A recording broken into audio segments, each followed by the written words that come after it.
क्या आप जानना चाहते हैं सन्यासी हिमालय में क्यों भटकते रहते हैं? आखिर क्या कारण है कि यह सारी सुख सुविधाओं को छोड़कर जंगलों में चले जाते हैं और उन्हें जंगलों में जाने पर क्या प्राप्त होता है? आखिर वह कौन सी विधा है, कौन सी सिद्धियां हैं जिसे वह प्राप्त करना चाहते हैं? उनके बारे में जो सिद्धियां कहलाती है उन पर बात करते हैं और सनातन धर्म के बारे में जानना चाहते हैं तो चैनल सब्सक्राइब जरूर करें। इसमें सबसे पहले वाक सिद्धि। जो भी वचन बोले जाए वे व्यवहार में पूर्ण हो, वह वचन कभी व्यर्थ न जाए, प्रत्येक शब्द का महत्वपूर्ण अर्थ हो। वाक सिद्ध युक्त व्यक्ति में श्राप वरदान देने की क्षमता होती है। दिव्य दृष्टि सिद्धि। दिव्य दृष्टि का तात्पर्य है कि जिस व्यक्ति के संबंध में भी चिंतन किया जाए उसका भूत, भविष्य और वर्तमान एकदम सामने आ जाए। आगे क्या कार्य करना है, कौन सी घटनाएं घटित होने वाली हैं, इसका ज्ञान होने पर व्यक्ति दिव्य दृष्टि युक्त महापुरुष बन जाता है। प्रज्ञा सिद्धि। प्रज्ञा का तात्पर्य यह है कि मेधा अर्थात स्मरण शक्ति, बुद्धि, ज्ञान इत्यादि ज्ञान के संबंधित सारे विषयों को जो अपनी बुद्धि में समेट लेता है वह प्रज्ञावान कहलाता है। जीवन के प्रत्येक क्षेत्र से संबंधित ज्ञान के साथ साथ भीतर एक चेतना पुंज जागृत रहता है। दूर श्रवण सिद्धि। इसका तात्पर्य यह है कि भूतकाल में घटित कोई भी घटना, वार्तालाप को पुनः सुनने की क्षमता। जलगमन सिद्धि। यह सिद्धि निश्चय ही महत्वपूर्ण है। इस सिद्धि को प्राप्त योगी जल, नदी, समुद्र पर इस तरह विचरण करता है मानो धरती पर गमन कर रहा हो। वायु गमन सिद्धि। इसका तात्पर्य है अपने शरीर को सूक्ष्म रूप में परिवर्तित कर एक लोक से दूसरे लोक में गमन कर सकता है। एक स्थान से दूसरे स्थान पर सहज तत्काल जा सकता है। अदृश्यकरण सिद्धि। अपने स्थूल शरीर को सूक्ष्म रूप में परिवर्तित कर अपने आप को अदृश्य कर देना, जिससे स्वयं की इच्छा बिना दूसरा उसे देख ही नहीं पाता है। विशोका सिद्धि।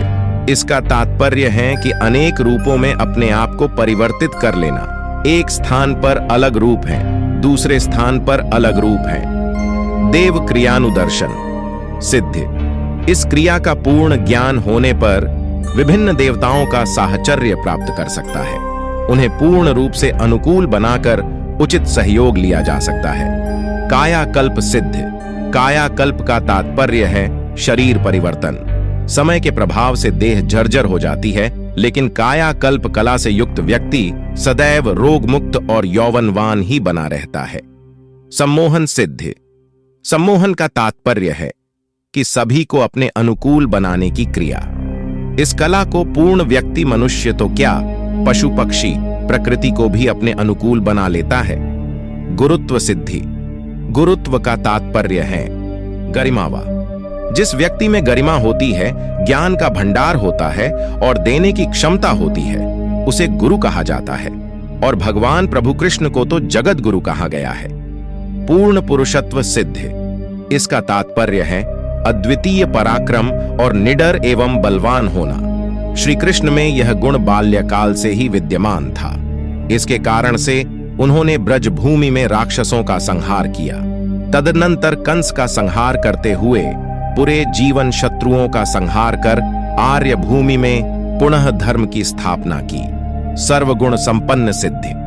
जितने भी संसार में उदात्त गुण होते हैं सभी कुछ उस व्यक्ति में समाहित होते हैं, जैसे दया, दृढ़ता, प्रखरता, ओज, बल, तेजस्विता इत्यादि। इन्हीं गुणों के कारण वह सारे विश्व में श्रेष्ठतम व अद्वितीय मन जाता है और इसी प्रकार यह विशिष्ट कार्य करके संसार में लोकहित एवं जन कल्याण करता है। इच्छा मृत्यु सिद्धि।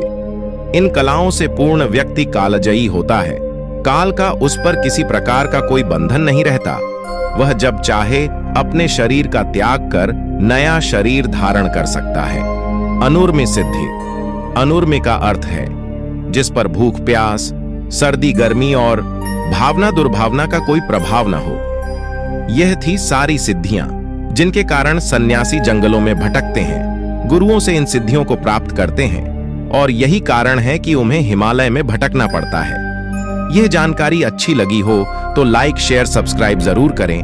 अंत तक देखने के लिए धन्यवाद।